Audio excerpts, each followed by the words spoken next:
చేస్తున్న వైనం వెలుగులోకి వచ్చింది. పత్తి పంటలో అంతర పంటగా గంజాయి సాగు చేస్తున్నట్లు పోలీసులు గుర్తించారు. కర్ణాటకలోని బళ్ళారిలో ఇద్దరు వ్యక్తులు గంజాయి అమ్ముతూ పోలీసులకు పట్టుబడ్డారు. వారిని విచారించగా ఆదోని మండలం సంతెకుండ్లేడులో రవి, చంద్ర అనే ఇద్దరు ఆదోని మండలం చిన్నగోనెహల్లో గంజాయి సాగు చేస్తున్నట్లు బయటపడింది. వీరు కొన్ని నెలలుగా పత్తి పంట సాగులో అంతర్పంటగా గంజాయిని సాగు చేస్తున్నారు. సాగు చేసిన పంటను కర్ణాటక, ఆంధ్ర తదితర ప్రాంతాలకు తరలించి అమ్ముకుంటున్నారు.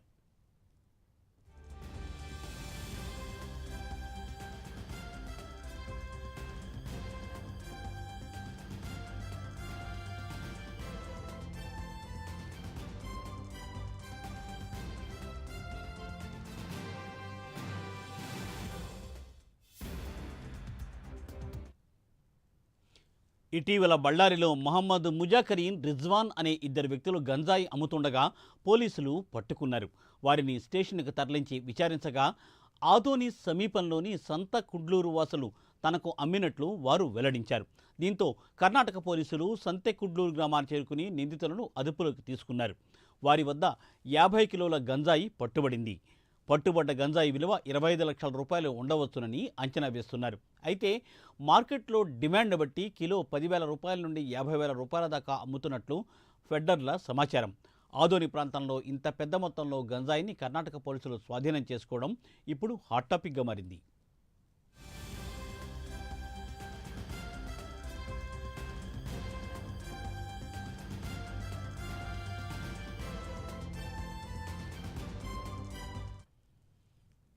సార్వత్రిక ఎన్నికలలో అరాచకాలకు పాల్పడిన వైసీపీ ఆ నెపాన్ని ప్రతిపక్షాలపై నెడుతోందని భారతీయ జనతా పార్టీ రాష్ట్ర అధికార ప్రతినిధి భానుప్రకాష్ రెడ్డి ఆరోపించారు. మాచర్లలో ఈవీఎంలను ఎమ్మెల్యే పగలగొట్టడం దారుణమని అన్నారు. ఏ పార్టీ అధికారంలోకి వచ్చినా 3 నెలల్లో వేట మొదలు పెడతామని తాడిపత్రి ఎమ్మెల్యే పెద్దారెడ్డి చెప్పడం ఎంతవరకు కరెక్ట్ అని ఆయన ప్రశ్నించారు.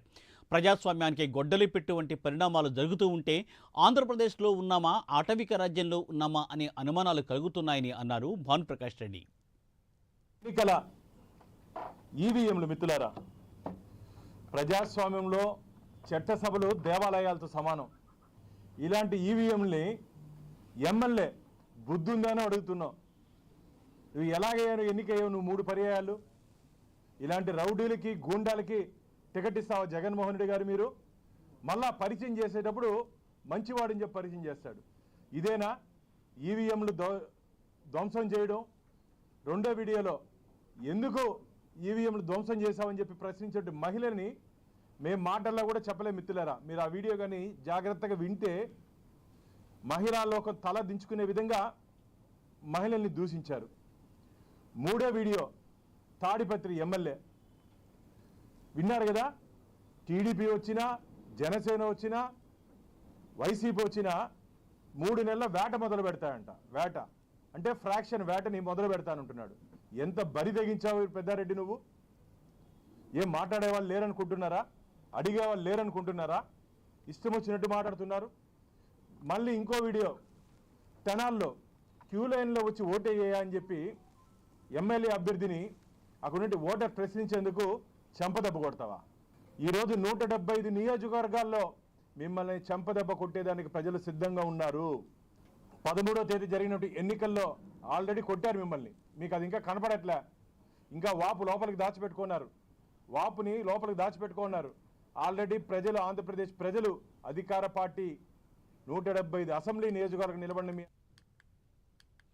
తెలంగాణలో ప్రముఖ పుణ్యక్షేత్రం యాదాద్రి లక్ష్మీనరసింహస్వామి వారి సన్నిధిలో గత 3 రోజుల పాటు కొనసాగిన జయంతి ఉత్సవాలు ఈ రోజుతో ముగిశాయి.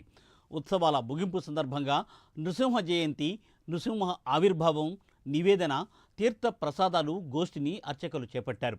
యాదాద్రి ఆలయంలో జయంతి ఉత్సవాలు ముగియడంతో రేపటి నుండి సుదర్శన నారసింహ హోమం, నిత్య శాశ్వత కళ్యాణం, నిత్య శాశ్వత బ్రహ్మోత్సవం పునఃప్రారంభం కానున్నాయి. నిత్య ఆర్జిత సేవలన్నీ యథాతథంగా కొనసాగనున్నాయి.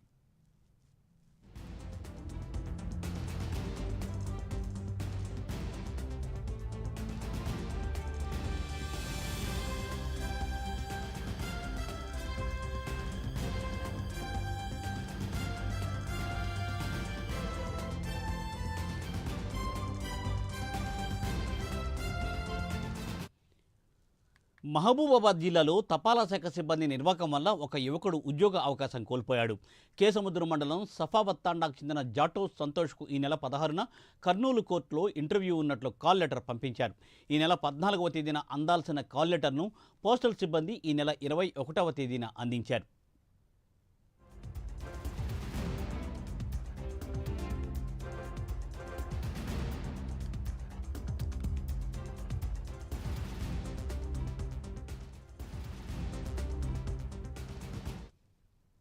నేను నిరుపేద కుటుంబంలో జన్మించాను. మా డాడీ మా మమ్మీ కూలీలు, వాళ్ళు రూపాయి ఖర్చు పెట్టి నన్ను చదివిస్తే నేను గవర్నమెంట్ స్కూళ్ళల్లో మరియు కాలేజీలలో చదువుకొని నేను ఈ స్థాయికి వచ్చాను. నాకు వచ్చిన పోస్టుని ఈ పోస్ట్ ఆఫీస్ వాళ్ళు నిర్లక్ష్యం వల్ల నాకు ఆ పోస్ట్ అనేది రాలేదు. నేను డిస్టిక్ కోర్టు కర్నూలులో నేను ఒక టైపిస్ట్గా నేను అప్లై చేశాను.